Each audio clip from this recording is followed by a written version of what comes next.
Hello and welcome back to my channel. This is Anna with Cottage on Oak and I'm so glad that you are here.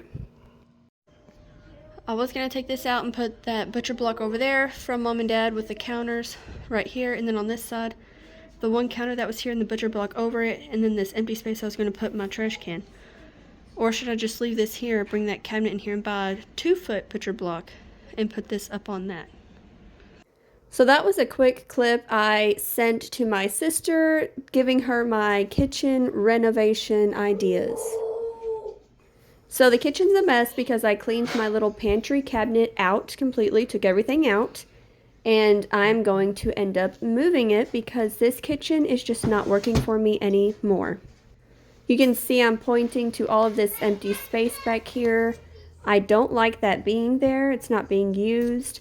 And again, I'm going to show you right here by the oven. I was using these as a temporary fix to lift and raise the mantle up higher for the oven to fit underneath it. I didn't like that. So we just took it all out, and this is what is left. Wallpaper, scraps left behind, the paint from the previous owners on the walls. And here you can see where I put my pantry on the other side of the refrigerator, and I think it looks fantastic right there. So before I had cabinets where the brown buffet is and on the other side of the oven, I took those and I put one here on this side with enough space left over for me to fit my trash can. I can pull it in and out. I love having a hidden trash can. Nothing is grosser than seeing someone's trash can when you walk into their kitchen. I don't want to see my trash can. It grossed me out. So this made me very happy. I am sad to be moving that buffet out because I loved that little corner, that little wall. It was so pretty.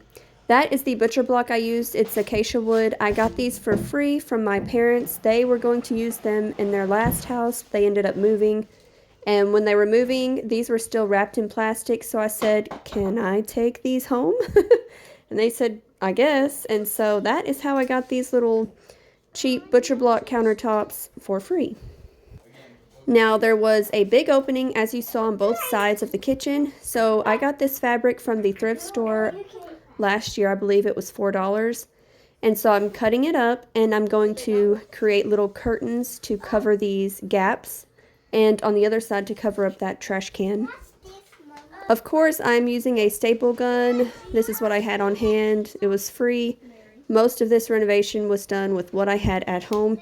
Now, when you are staple gunning fabric to wood, you have to have a barrier like a piece of cardboard or something like that, or else the fabric will easily just rip off.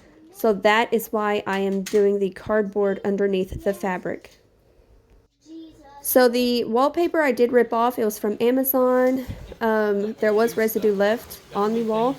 I had to dampen that with water and scrape it off with a paint scraper, and it came off really easy once I dampened it well with water. This wallpaper was from Amazon, if you remember. I bought it from my last house, and I don't think I ever used it there, but I used it here. I was also getting caught on my pants. Chandelier. I was like rolling them up.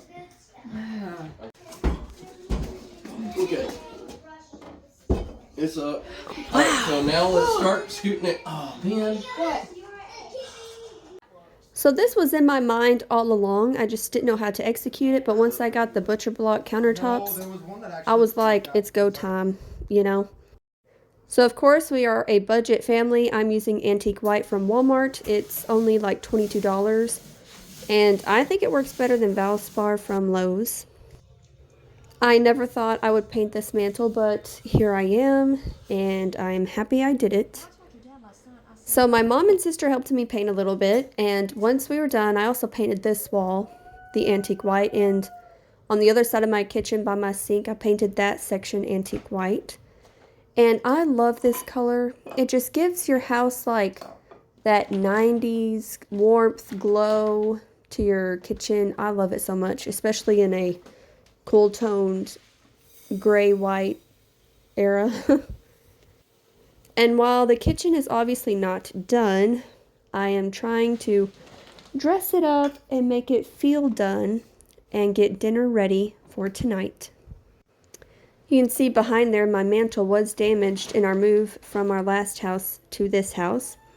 So I'm a little upset about that. I got to figure out what to do with that situation. So if you have ideas, let me know below. And here is a view of the kitchen with it basically done. Inside the mantle, I'm wanting to tile it, but I cannot do that right now. So I'm trying to find a piece of artwork or something funky and fun to hang up there. Also, under the cabinets, the builders never finished grouting and they never put full tiles under the cabinets. So once I rip those cabinets out, there's like missing broken pieces of floor and no grout, which makes me really upset. And I don't like that. This house was built in the 90s, and I also can never find a stud in this house. I guess they cut corners, I don't know, but the house is still standing, so I guess it's okay. I did take my plates down to paint, but I left the command strips on the wall because I did not want to buy a $15 pack of command strips again. Those are expensive. I do need to paint the ceiling, but I'm not doing that yet. I need to wait until I have time before I start that project. Here's an up-close look at that broken piece of the mantle from our move. I did paint the inside of the mantle here, and I have some wood in my garage, and I'm wanting to cut some pieces to make little shelves in these coves, and we can put stuff up in there. I did have these lamps on the other side of the kitchen, on either side of the sink, but I decided to move them here. I thought they would give the inside of this mantle a beautiful little glow, which it needed. And the flowers you see are actually from my grandma's funeral. She passed away this last week. And so, as you've seen my channel, I like to make dried floral wreaths. So before it stormed, I went and got these off of her grave with permission, do not worry. And I'm going to dry those all out and make little wreaths for my family as a little gift. Now on this side of the kitchen there is a gap here, which I'm fine with because you know I have my vintage oven. And eventually I would like to move that in. So those inches will fit the oven perfectly. So let me know what you think below. It's not as moody as I normally do, but it's going in the direction that I like. So thank you so much for watching. Please don't forget I do have TikTok and Instagram and Facebook and all that other fun stuff that no one likes. So like and subscribe, and I'll see you next time here at Cottage on Oak with Anna.